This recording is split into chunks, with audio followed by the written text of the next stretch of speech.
Hello, this is Dr. Grande. Today's question is, can I analyze the case of Sandy Hill? Just a reminder, I'm not diagnosing anybody in this video, only speculating about what could be happening in a situation like this. If you enjoyed this video, please like it, subscribe to my channel, and consider supporting me on Patreon. I will put the link to Patreon in the description for this video. First, I'll look at the background of this case, move to the timeline of the incident, then offer my analysis.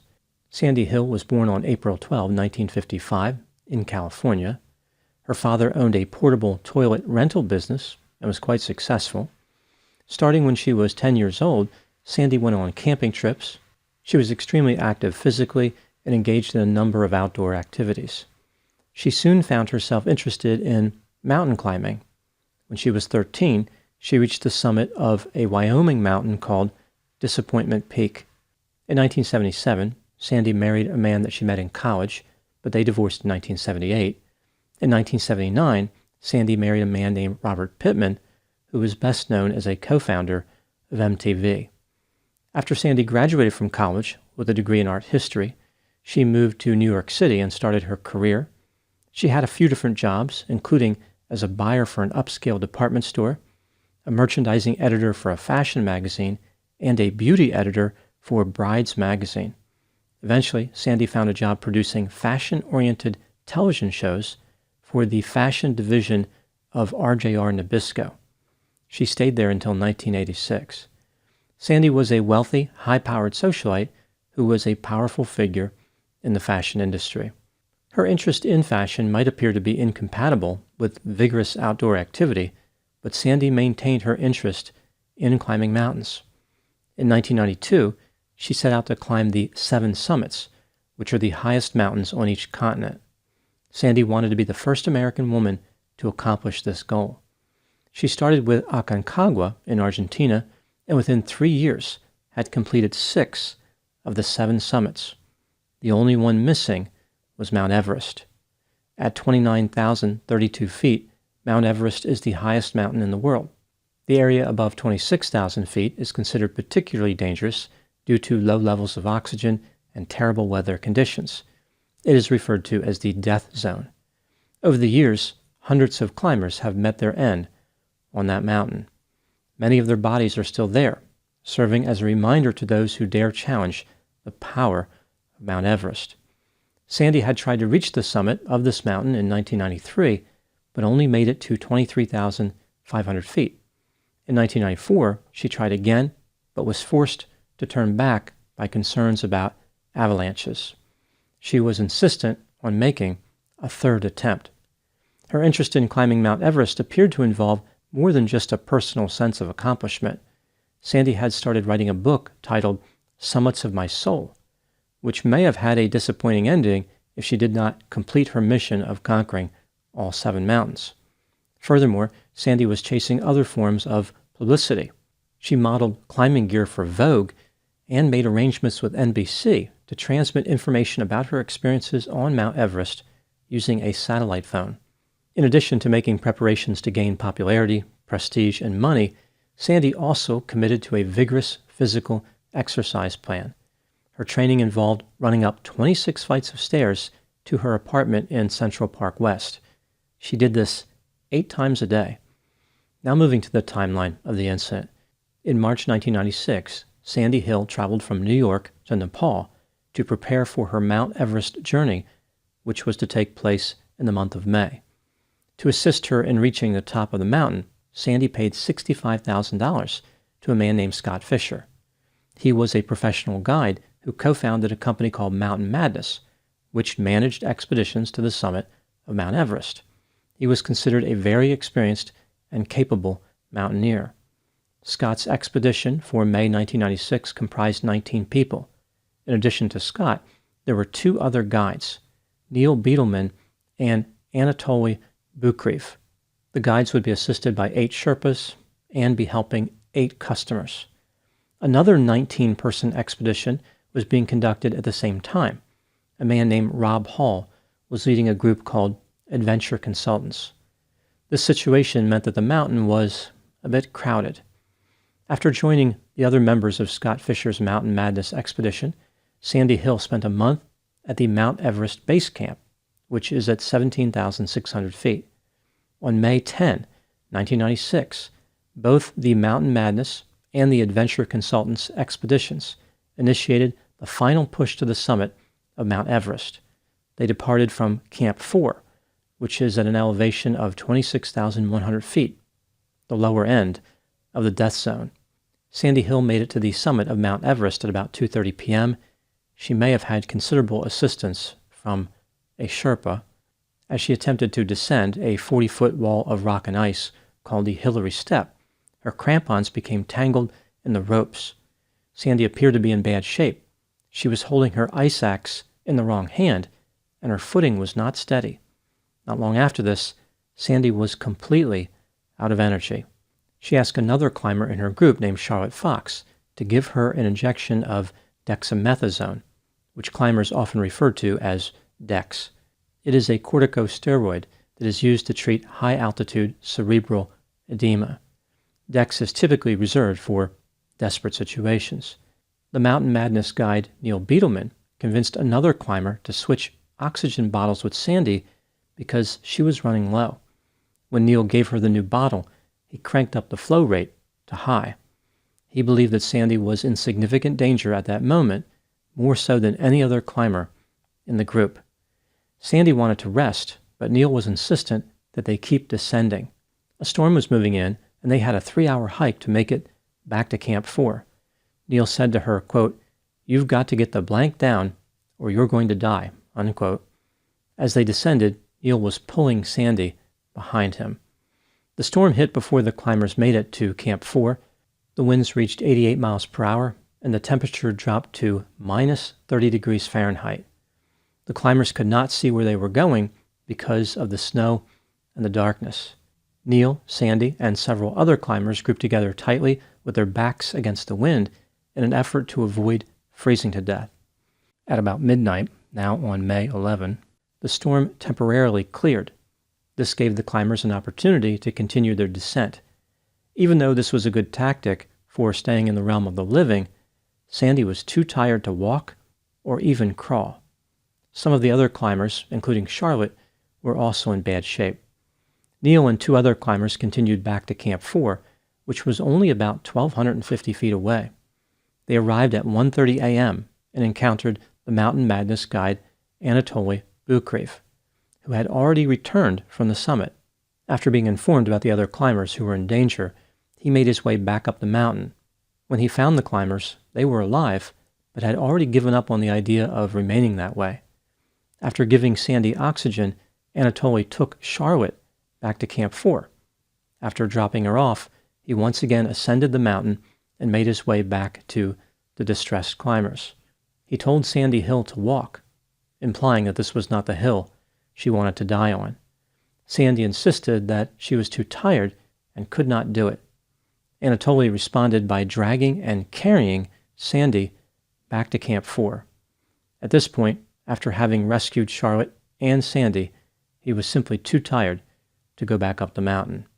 A customer of Adventure Consultants named Yasuko Namba died just 15 feet from where Charlotte and Sandy had been rescued from. The surviving climber stayed at Camp 4 a short while before moving to a lower elevation. On this part of the trip, Sandy once again requested an injection of Dex. The climbers made it to Camp 3 and remained there for quite a few hours before continuing their descent. On May 13, they arrived at base camp and heard more bad news. In total, 8 people had died on Mount Everest, including Scott Fisher, the leader of Mountain Madness, and Rob Hall, the leader of Adventure Consultants. After the climbers made their way down to the town below base camp, Sandy chartered a helicopter to Kathmandu. There she went to a hotel and entertained questions from the media. One of the people who called her was Oprah Winfrey. The other climbers were understandably devastated about the tremendous losses on the mountain. They did not feel as though Sandy really cared about what happened. Rather, she appeared to be worried about her own image more than anything else. Sandy returned to the United States triumphant, although many people thought of her as arrogant, shallow, self-absorbed, and condescending. It would appear as though she did not receive the welcome she had hoped for.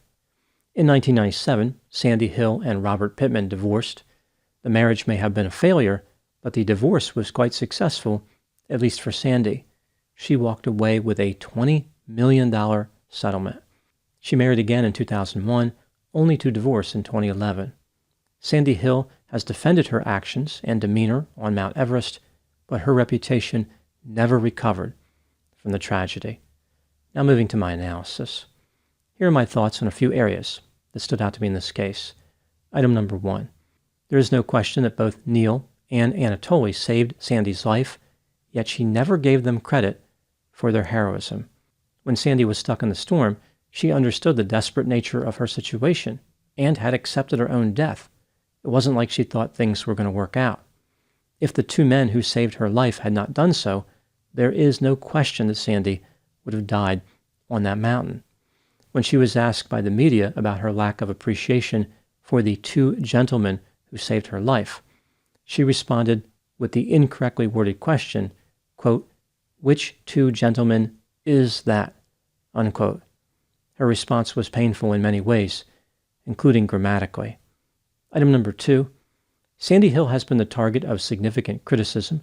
She was described by a friend as a show-off who was highly interested in attracting attention. In preparation for a post-disaster group photo with the Mountain Madness team at the hotel in Kathmandu, Sandy showed up wearing a black blouse, a black miniskirt, and a Tibetan headdress. The other members of the team were astonished by her obsession with her image and her lack of self-awareness. Referring to Sandy, one of her friends said, quote, "She misses signs that she rubs people the wrong way. She just doesn't get it," unquote. There's the sense that Sandy does not have empathy and therefore cannot understand how other people perceive her. Others have observed that Sandy wanted people to know that she was wealthy and that she knew various celebrities. One could say that in Sandy's mind, she was elevated above others and looked down on them. On her second failed expedition to Mount Everest, Sandy threw a gold cross containing expensive gemstones off the mountain. The Sherpas were mortified, perhaps because that piece of jewelry could have paid their bills for months. In a commercial featuring Sandy, she referred to herself as a world-class climber. Experienced climbers found this to be offensive because it was far from accurate. Sandy had a habit of referring to her guides as her climbing team, as if they were not there to help her, rather she was equal to them in skill. Item number 3. Some of the climbers who were on the mountain during the disaster claim that Scott Fisher died because he had to watch people like Sandy, customers who came to the mountain without critical thinking skills or the physical ability necessary to survive. Sandy looked at the situation differently, claiming there were no heroes on the mountain. Rather, the guides were just doing what they were paid to do. This has led to a debate about who is right. On the one hand, the climbers who were critical of Sandy have a point. Scott used his energy to help people who should not have been on Mount Everest in the first place. In reality, this applies to more than just Scott. All the guide resources were overtaxed. When the guides expended energy and time to help one climber, they did so to the detriment of another. If Charlotte and Sandy did not have to be saved, Anatoly could have saved Yasuko Namba. On the other hand, Scott and the other guides were among the most experienced and capable mountaineers in the world. They knew what they were getting into. Mountain Madness charged an exorbitant fee because they offered significant assistance. They knew, or should have known, that they were taking money from dangerously unqualified climbers who were desperate to reach the summit of Mount Everest. In my opinion, both Scott and Sandy bear some blame for the situation. Sandy should have never attempted to make the climb, and Scott should have never taken her on the mountain. Item number 4, what do I think happened in this case? This is just a theory, my opinion. I think that Sandy was not mentally or physically prepared to climb Mount Everest. She may have thought that she was. For example, her physical training was certainly intense, but ultimately she did not have enough stamina to make it to the summit and back. Reaching the top of the mountain was critical for Sandy's self-image and her various business ventures. She placed a tremendous amount of pressure on herself by conceptualizing this achievement as just one of a set of achievements, namely the 7 summits. Everything was now hinged on successfully making it to the top. It wasn't just one mountain. There was a broader achievement to consider. Sandy used all her energy to get to the summit and did not leave enough to descend. This put her and everyone around her in a dangerous situation. On top of this, a storm rolled in and made the situation more desperate. Sandy only survived because 2 other climbers saved her. She may have physically reached the summit, but she did not accomplish her goal. A person cannot legitimately claim to have conquered Mount Everest if other climbers had to carry them down the mountain. A significant component of mountaineering is self-reliance. Sandy only proved that she could rely on others. As I mentioned, the first mountain that Sandy climbed was Disappointment Peak in Wyoming. Her time on Mount Everest proves that reaching the pinnacle of disappointment is a theme in Sandy's life. Now moving to my final thoughts. The actions taken by the various players in the 1996 Mount Everest disaster have been debated endlessly. Clearly, many different people were to blame. Sandy has suggested that she was an easy target for criticism, but the problem that many people had with Sandy had nothing to do with her time on the mountain. It was her behavior afterward that aggravated people. Sandy's reputation would have survived if she had simply demonstrated gratitude to the people who saved her. Unfortunately for her, this was yet one more mountain she would not conquer. Those are my thoughts on the case of Sandy Hill. Please put any opinions and thoughts in the comment section. They always generate an interesting dialogue. As always, I hope you found my analysis of this topic to be informative. Thanks for watching.